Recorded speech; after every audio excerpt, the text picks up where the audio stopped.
Hello, sweet squirrels.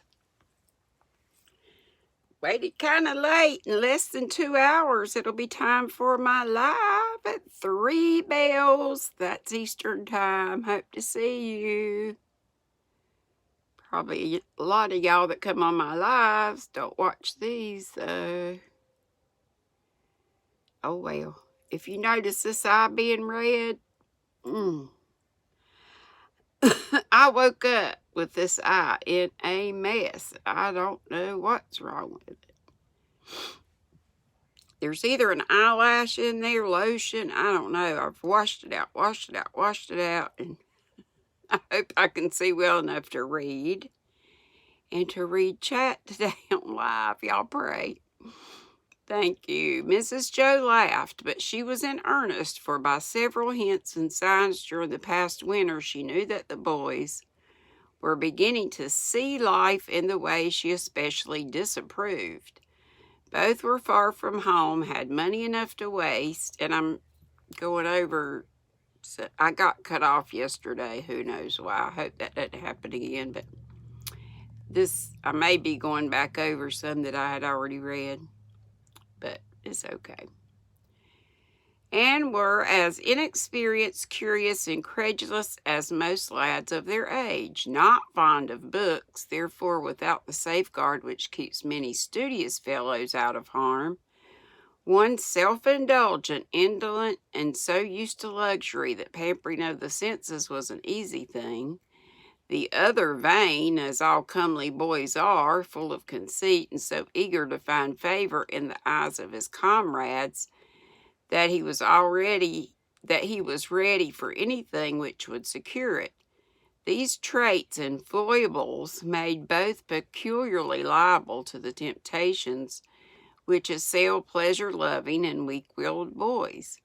Mrs. Joe knew them well and had dropped many a warning word since they went to college, but till lately they seemed not to understand some of her friendly hints.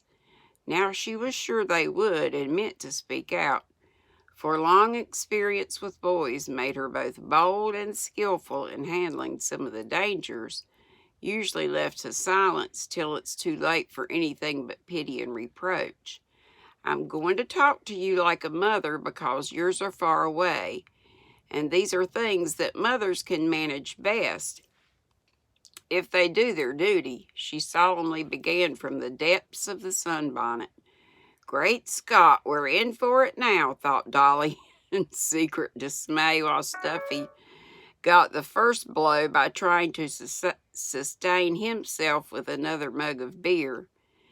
That won't hurt you, but I must warn you about drinking other things, George. Overeating is an old story, and a few more fits of illness will teach you to be wise. But drinking is a more serious thing and leads to worse harm than any that can afflict your body alone.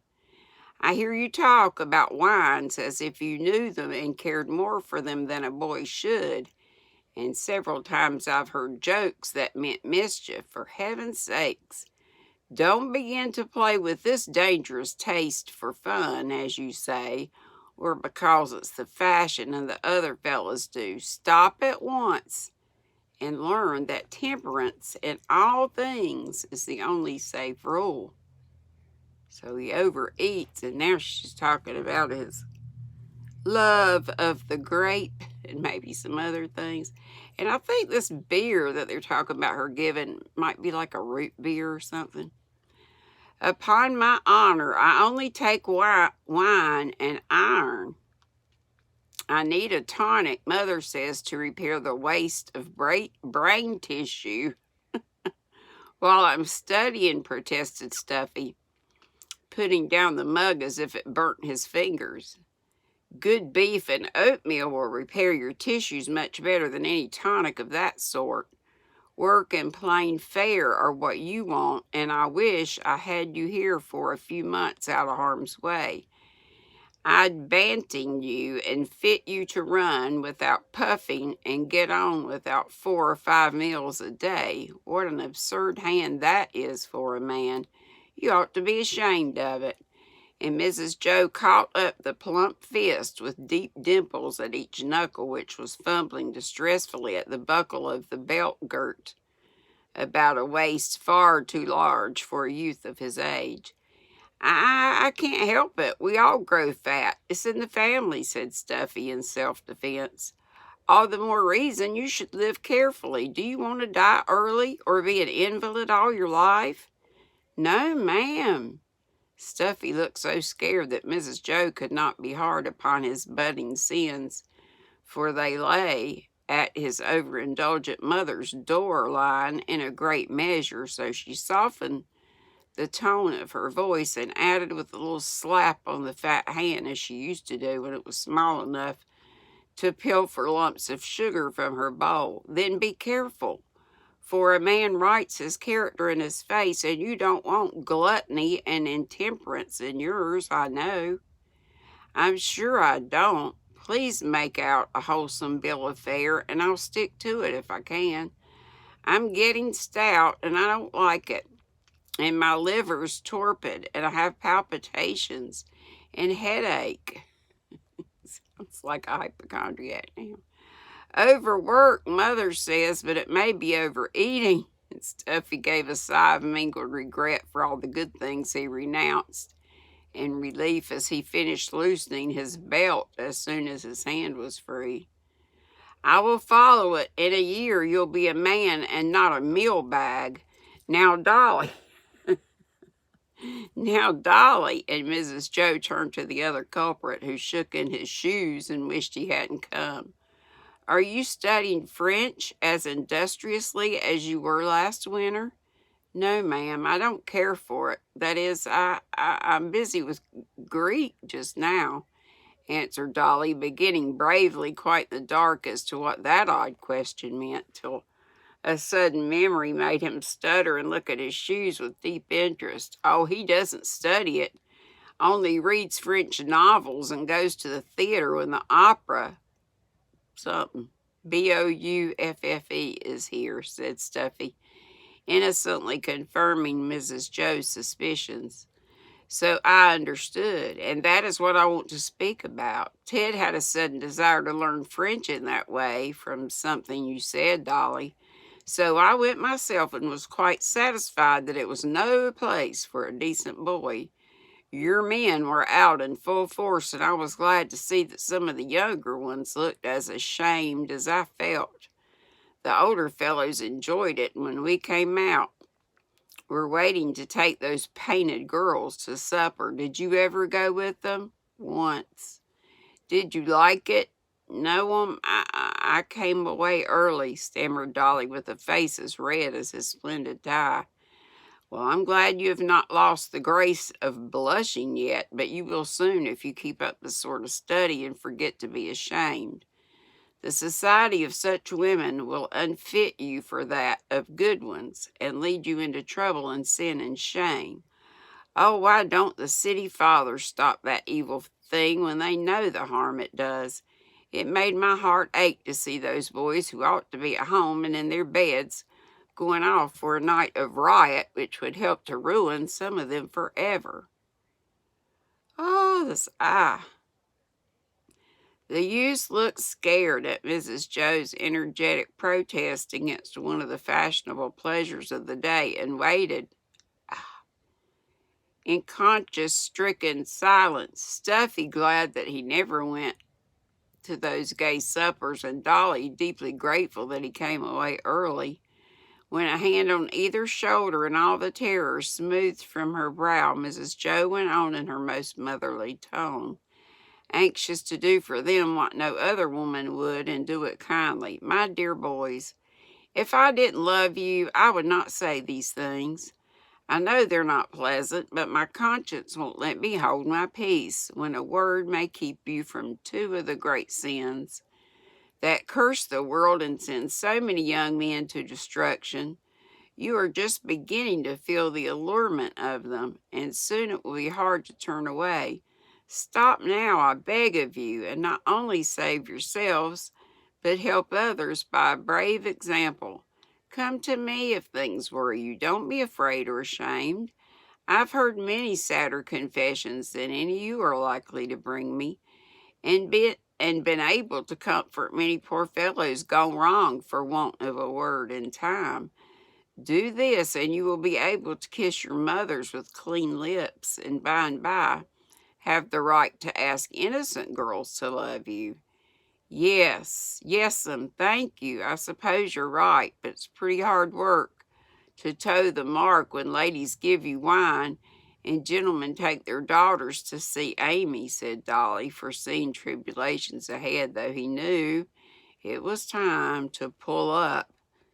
So it is, but all the more honor to those who are brave and wise enough to resist public opinion and the easygoing morals of bad or careless men and women. Think of the persons whom you respect most, and in imitating them, you will secure the respect of those who look up to you. I'd rather my boys should be laughed at and cold-shouldered by 100 foolish fellows than lose what, once gone, no power can give them back, innocence and self-respect. I don't wonder you find it hard to toe the mark when books, pictures, ballrooms, theaters, and streets offer temptations. Yet you can resist if you try. Last winter, Mrs. Brooke used to worry about John's being out so late reporting, but when she spoke to him about the things he must see and hear on his way to and fro from the office at midnight, he said in his sober way, I know what you mean, Mother, but no fellow need go wrong unless he wants to. That's like the deacon, exclaimed Stuffy with an approving smile on his fat face. I'm glad you told me that. He's right, and it's because he doesn't want to go wrong. We all respect him so, added Dolly, looking up now with an expression which assured his mentor that the right string had been touched. And a spring of emulation roused, more helpful perhaps than any words of hers.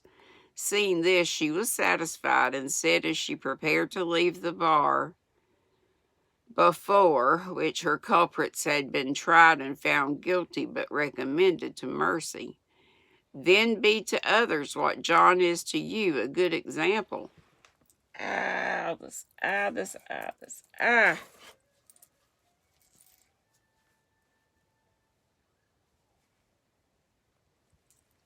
Weeping. A good example. Forgive me for troubling you, my dear lads, and remember my little preachment. I think it will do you good, though I may never know it. Chance words spoken and kindness often help amazingly, and that's what old people are here for, else their experience is of little use. Now come and find the young folk. I hope I shall never have to shut the gates of Plumfield upon you as I have on some of your gentlemen. I mean to keep my boys and girls safe if I can, and this is a wholesome place where the good old-fashioned virtues are lived and taught. Much impressed by that dire threat, Dolly helped her from her perch with deep respect, and Stuffy relieved her of her empty jug, solemnly vowing to abstain from all fermented beverage except root beer, as long as feeble flesh could hold out. Of course, they made light of Mother Bear's lecture when they were alone. That was to be expected of men of our class, but in their secret souls, they thanked her for giving their boyish consciences a jog, and more than once afterward had cause to remember gratefully that half hour in the tennis court. And that's the end of chapter 16. So we will stop right there. Come on. And next, chapter 17 is called Among the Maids. Praying this eye clears up before about an hour and a half. Of course, it'll be less than that by the time this gets up. Okay, be sweet. Don't be ugly. Won't hold up my sign this time. I'll just say it. Hope to see you shortly. Love to all. Bye-bye.